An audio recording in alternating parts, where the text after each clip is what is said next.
When I bora bring it back like a TBT. Missy pop but na romka DVD. Watch it go viral. VCT. Mastudio na mbiko na nimetokea VCT. Hii hata watu wa kahawa watati na wale wa kupenda chai washati. Oyo Nairobi oyo. Design fulani hivi kwenye show moja ya Kinyamwezi naitwa Tubonge. Unajua ikifika mida saa 12 hadi saa 1 tunakuwa tunabonga. Au vipi? Najua leo unauliza mbona kuna kama change fulani hivi. Niko na dadangu mmoja anaweza mbaya sana. Mwende. What's up? Inakuaje? Fresh inakuaje Jamal? Karibu katika Tubonge. Finally tuko pamoja tunabonga. #unapiga Jamal Gaddafi na pale Mwende Mashare. Sio kama sijakosea Twitter, sio? ## alafu kisha 2 like 2 then BONGE. Tubonge.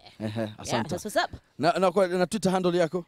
Mwende Mashare 1. Mwende Mashare 1. Safi pale unakuwa tuna converse na sisi. Na kama una swali lolote unakuwa pale unalitupia, kuna watu wetu kwa online pale wanaweza kukujibu. Na usao ni show kubwa ambayo imeletwa kwa udhamini wa NSCC, National AIDS Control Council, wakishirikiana na KTN. Upande wangu wa kulia kuna experts wetu na leo tumepata fursa ya kupata wenzetu wanarika wenzetu tumefurahi sana. Leo tunazungumzia kuhusu isu gani? Leo tunazungumzia kuhusiana na PrEP ama ukipenda pre-exposure prophylaxis. Sema hiyo Jamal. Pre-exposure prophylaxis. Good. Give it up for Jamal. Neno lako la kizungu leo ni gani? Pre-exposure prophylaxis na of course ya post-exposure prophylaxis. Na upande huu niko na jamaa fulani hivi amazing, jamaa fulani hivi wa nguvu, anaitwa Devi. Mambo vipi Devi? Niko poa. Yeah. Unaitwaje, unatokea mitaa gani? Mimi naitwa David, natoka Kasarani. Kasa. Then I work with Blast, coordinating with the health. All right. Okay, naitwa Sharon Mwangi. I am a peer educator with Blast and I am a doctor in the making at Kenyatta Hospital. Basi mtazamaji utapata bonga la feature My County Rocks, Nairobi. Salute. 26-year-old Masi Mtonyi sits at her workstation at the Bar Hostess and Support Programs NGO office in Kasarani, Nairobi, winding up a busy day of distribution of drugs meant to support their pre-exposure prophylaxis and post-exposure prophylaxis programs. It's a service that has been running for the last 3 years in the city following the conclusion of a pilot phase that would kickstart a much-needed health break for many youth living with the HIV virus in the county. And it's a much-needed break considering the rate of infection within Kenya's capital.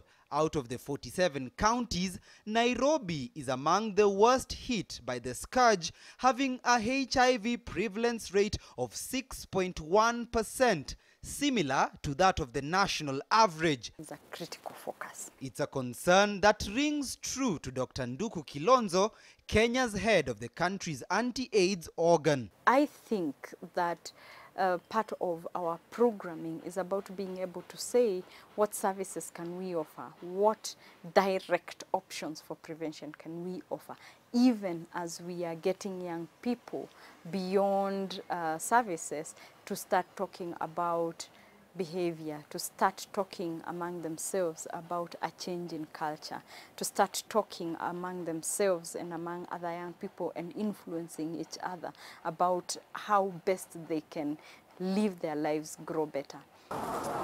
And in a county ranked #1 in terms of people living with HIV in the country, young people like Masi are leading the charge in offering solutions. She, alongside several of her colleagues at the NGO, offer pills both for the pre-exposure prophylaxis, better known as PrEP, which are pills taken 7 days before one comes into contact with a HIV-infected person for those who are sexually active, as well as PEP, scientifically known as post-exposure prophylaxis, to be taken 72 hours after engaging in sexual acts with a HIV-positive person. It's beyond HIV prevention. It's having power. Unajua PrEP niwe unameza iko kwa system yako. Sika condom, unaweza pata mtu atoe, unaweza pata mtu aibust. But with PrEP, this is something yenye, it's in your system. It's you taking power over your life. And its power, that she admits, is often very elusive for the younger generation who fear coming out to get the drugs that are issued free of charge in all health facilities. For the young people, as we scared more about pregnancy kushinda HIV. Because asubuhi utaamka uende P2, but uwezi amka ufikirie like, hey, leo wacha niende nijue hali yangu, ama leo wacha niende nijue kaneza njia mingi za kujikinga HIV ni gani. The National AIDS Control Council, however, believes that PrEP and PEP programs are making significant progress in the fight against HIV and AIDS, especially among young people. 2 years ago, we weren't doing very well on coverage. His Excellency, the President, made it his business to actually instruct that we had to, as a directive, that we had to scale up ARV access among young people and children. And so for the last 2 years, there has been a massive scale up, and we have seen almost a tripling of the number of young people and children who were on ARVs in 2015. And even though the war against the virus may be far from over, the short-term battles are being won.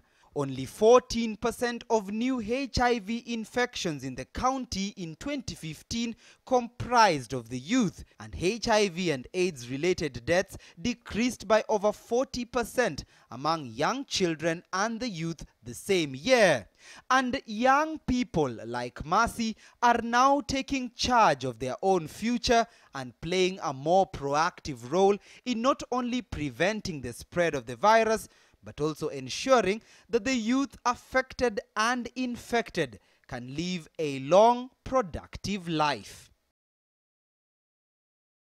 Yeah, and that is the reality, man, on the ground. Kuhusiana na issue nzima ambayo tunazungumzia leo, PrEP as well as PEP. And of course, watu ambao wako kwenye crowd, sijui kama wanaelewa hii kitu ambayo tunazungumzia, Jamal. Before tuendelee, kwanza labda tugusie statistics ambao Nairobi tuna population ya 4 million. Alafu tunaambiwa the male ni 2 million 94,000. Yep. And then the women ni 2 million 137,000. Na kuna ile umri ambao kuna ile age group ambao tuna concentrate na ambao ni 15 to 24 years. Unaambao wana consist 18% of that population. Yeah, and what saddened me, Jamal, ni kwamba do you know in Kenya right now, Nairobi ndio ina lead na visa vingi vya HIV. Kabisa. Nationwide. Yes. Namba moja. Yes, ikiwa ina contribute by 11%. Na ma experts wako hapa. Kabisa. Of course on my side kuna Devi, alafu of course kuna Sharon. So labda tu kutueleza what is PrEP? Kwa wale ambao wako home hawajui story. Okay, PrEP is the pre-exposure prophylaxis. Pre-exposure means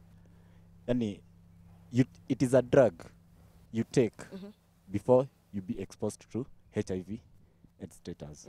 Vile amesema pre-exposure prophylaxis. Yep. Hii ni before you're exposed to the virus itself. You know the many ways of being exposed to HIV, through sex, through sharing needles. I'm talking about this because those are the main groups that are needed by PrEP. People who share needles, like people who take drugs via needles. Those are the two main ways I can say for exposure to HIV for PrEP now. Okay. Yeah. What about PEP? PEP is post-exposure prophylaxis. Hii ni dawa sasa unachukua after you have been exposed to the virus. Labda tukirudi kwa Devi sasa baada ya kushajua introduction ya what PrEP is. Ndio tumeelewa sasa. Hapo tumeelewa. Sasa watu gani nao katika hii kundi wako wanapata hii drug? Ni watu kama wagani? These are people who are negative. Aha, watu negative. Watu negative. Okay. HIV negative. Hata mtu yote, yani mtu yote. Kuna category like ati commercial sex worker ama nini? No. Okay. Yeah. Okay. Alafu kisha labda tukirudi kwa Sharon, unaonaje significance yake katika society kwa youth kama hawa, si ndio? Because we want to do these things, right? Tunataka kuduizi maneno. So but sasa unaona kama hii drug Jamal, si unapewa kabla. Uone kama ina increase watu kuchamiana using Jamal's word. Significance gani? Okay, kabla niende kwa significance, PrEP mostly, like, just as I had said before, PrEP is mostly used by, you can say, commercial sex workers, because before, kabla uende biashara, haujui unaenda kupatana na nani, haujui kama ako positive ama ako negative. So to protect yourself, you take PrEP before. It's also for guys who take drugs, we're sharing needles, wale wa kujidunga madawa, hujui unajidunga dawa ya, unajua mtu wako positive ama mtu wako negative. So that's when you take PrEP. Okay. Vile ulikuwa umesema pia, you know, sometimes people abuse things. Unaweza ona, sasa siwezi pata, sasa niko sawa, niko protected. Kwa hivyo, most of the time ina increase immorality, and also increases the rates of unprotected sex. Mi naitwa Kinaya, nimetoka Mizizi Africa. So hii ni group ya sanaa, na leo tuko hapa kuchangia kwa hii theme ya leo. Tunaongea about the PrEPs and those things that, as in iyo medicine, mi naita medicine. Juu ni dawa. The one you take after or Ushaitumiaga? Mimi sijaitumia. Ushaionaga? Nimeiona lakini sijaitumia. Kuchangia basi kuhusu hiyo dawa. Kuhusu hiyo dawa, mi naona itazidisha immorality in the society. Cause msee anaweza tumia akijua sitashikwa na ukedi, so why the fear? So let me just do it. Even if it's bad, atafanya akijua kuna remedy. Mambo vipi? Poa sana. Nakuita nani? Naitwa Veta from Mizizi Africa. Mike naweza sema, obviously yes, this medicine apparently it's supposed to help, but I think everything is a state of mind. Kila kitu yenye unafanya ni state ya mind yako. So hauko ready for the consequences, I'd rather you abstain. Wewe tukua tunafunza tu shule. And I like that, Jamal. Kwa sababu abstinence. Ndio kwanza. Ya kwanza. Tuna push kwanza abstinence. Yes. Yes. Number 2, be faithful. Be faithful. Number 3, condom. Na kama hujapima, tunatukwambia ujitokeze ukapime, sio? Hapo sasa. Kama hujapima, kapimwe sasa. Kama hujapima, kapime. Ujue status ya kwako. Au vipi? Genius. Hey yo, Sean, you Mr. King's guy.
Nikisema nisikwambie nitaumiza moyo wangu, na nikisema nikwambie sijui utasema vipi mama, tabibu wa moyo wangu.